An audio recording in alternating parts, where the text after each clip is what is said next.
B12, then U nu, that is the energy density of the electromagnetic field of frequency nu, then H nu, energy of a photon, then number of atoms in lower level, that is per unit volume, that is N1, then S dx. So this is the rate of loss of energy or decrease of energy, and this is the rate of increase of energy. So what is the net rate of increase of energy? That we will get by subtracting this quantity from this quantity. Okay. So net rate of increase of energy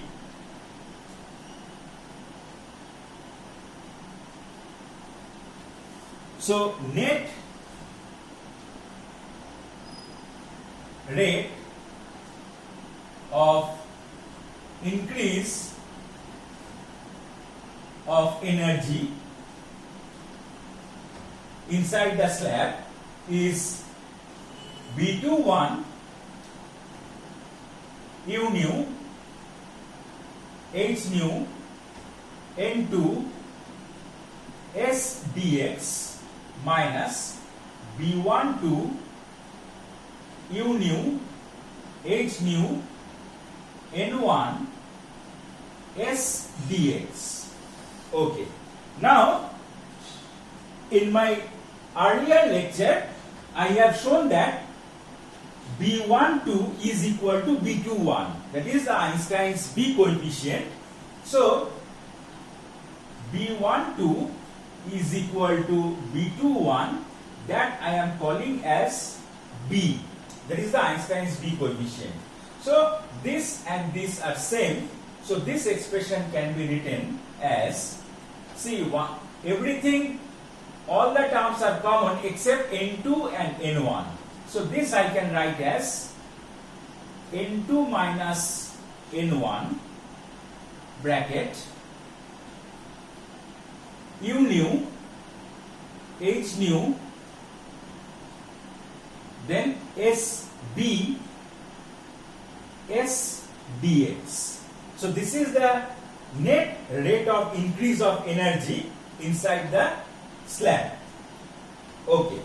Now, see, intensity of the light beam here is I nu, and here it is I nu at x, and here it is I nu at x plus dx.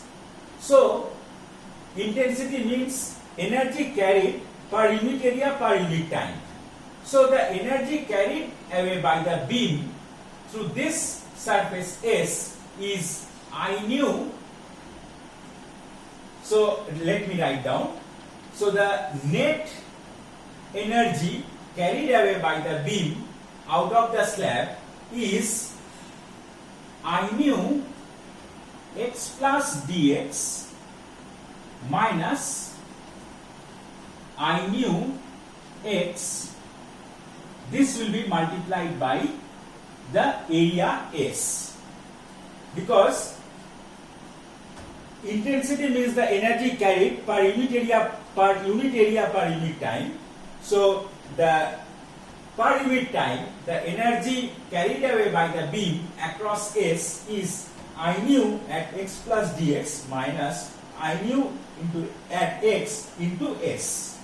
Okay. Now, this quantity I can divide by dx and multiply by dx. So, what is this? This is di nu dx. So, this is equal to di nu dx into S dx. So, at equilibrium, this should be equal to this quantity, that is the net of increase of energy is equal to the rate of energy carried away by the light beam. So, this quantity must be equal to this. So, this quantity must be equal to this quantity. So, let me write down.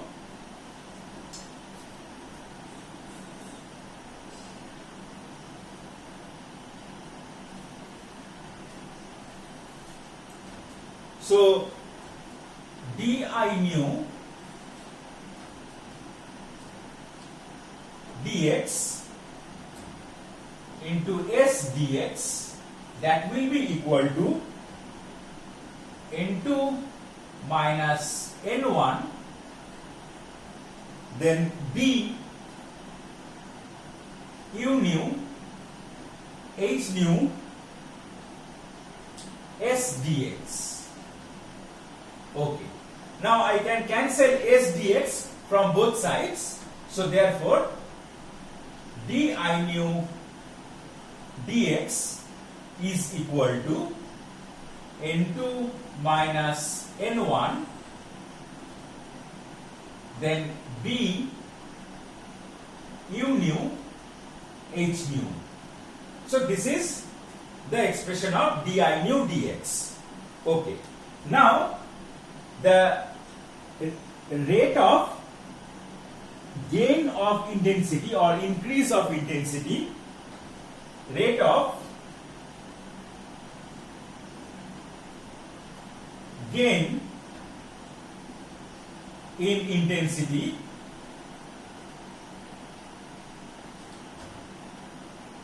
is di nu dt gain, that is equal to di nu dx into dx dt. That is the chain rule. Okay. Now di nu dx has this expression, and dx dt is the velocity of the laser light. So this is equal to n2 minus n1 b u nu h nu, then velocity v, that is dx dt is the velocity v of the laser light. Okay, so this is the expression of rate of gain in intensity. Now rate of loss of intensity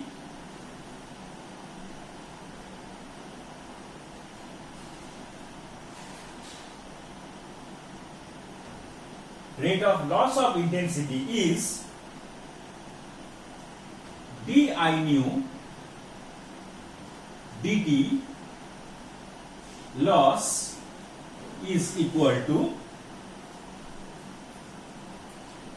it is given by I nu divided by T photon. I have said what is meant by 1 by T photon. 1 by T photon is the rate of loss of energy. Rate of loss of energy. So rate of loss of intensity is I nu divided by T photon. Okay. Now for laser action, this rate of gain of intensity must be greater than the rate of loss of intensity. So for laser action,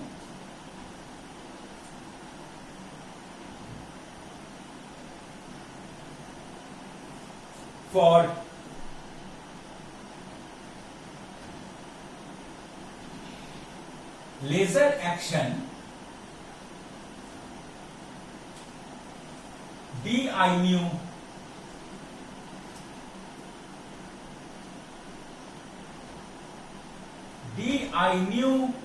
dt gain must be greater than equal to di nu dt loss. So this implies, now di nu dt gain has this expression, so this must be greater than equal to this quantity. So we can write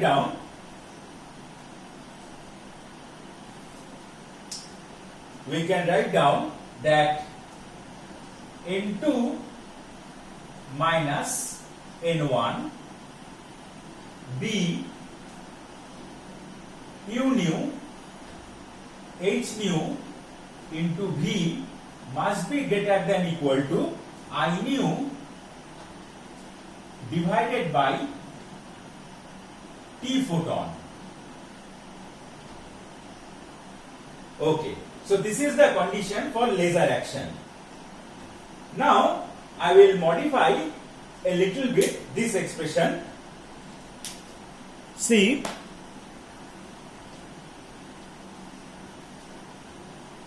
this U nu into V, U nu is the energy density of the electromagnetic field of frequency nu. So U nu into V is nothing but the intensity I nu. So this I can write as N2 minus N1 B H nu, then U nu into V is the intensity I nu. This must be greater than I nu divided by T photon. Now this I nu cancels from both sides. Now from Einstein's relation we had B is equal to C cube into A is the Einstein's A coefficient, divided by 8 pi H into nu cube. This we obtain from the Einstein's relation. So this I can put here. So if I put in place of B this expression, this Planck's constants H and H will cancel. This nu will cancel with this cube. So I will have N2 minus N1. Now in place of B, if I put this expression, I can take this part on the right hand side. So I will have 8 pi H. Sorry, H will be cancelled. So 8 pi nu square, 1 nu cube will be cancelled by this nu, so I will have nu square. So 8 pi nu square, 8 pi nu square divided by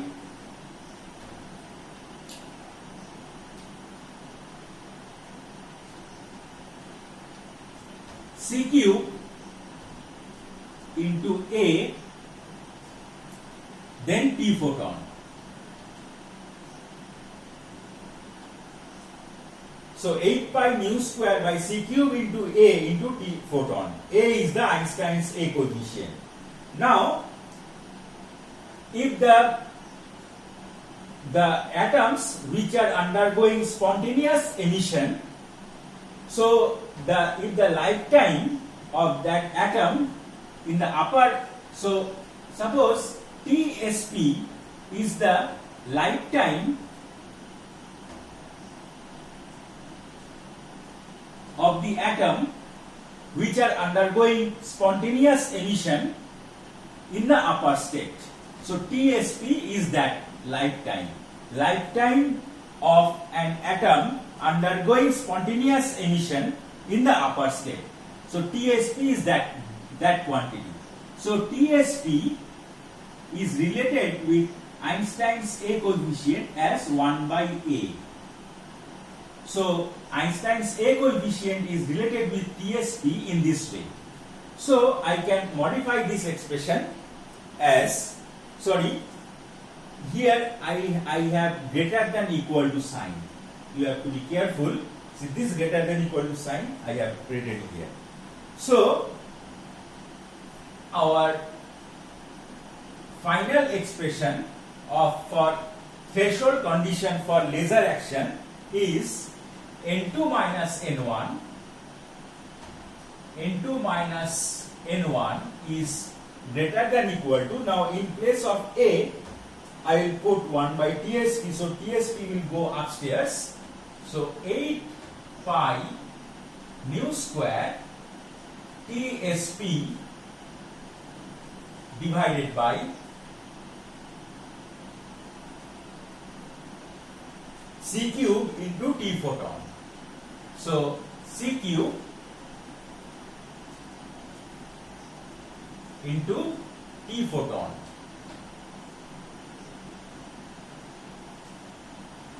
So this is the condition, this is the threshold condition, this is the threshold condition for laser action. See, N2 is the number of atoms per unit volume in the upper energy state, and N1 is the number of atoms per unit volume in the lower energy state. So population difference, this is called the population difference between the two levels. So population difference between the two levels should be greater than equal to 8 pi nu square TST. This is the lifetime of the atom undergoing spontaneous emission in the upper state, divided by C cube, then T photon. T photon is the lifetime of a photon in the active medium. So we must have population inversion, that is N2 must be greater than N1 such that N2 minus N1 is greater than equal to this factor. So for this is the threshold condition for laser action. So when N2 is greater than N1 by this amount, we will have laser action. So this condition is called the threshold condition for laser action. Okay, so today up to this. So I stop here. Thank you.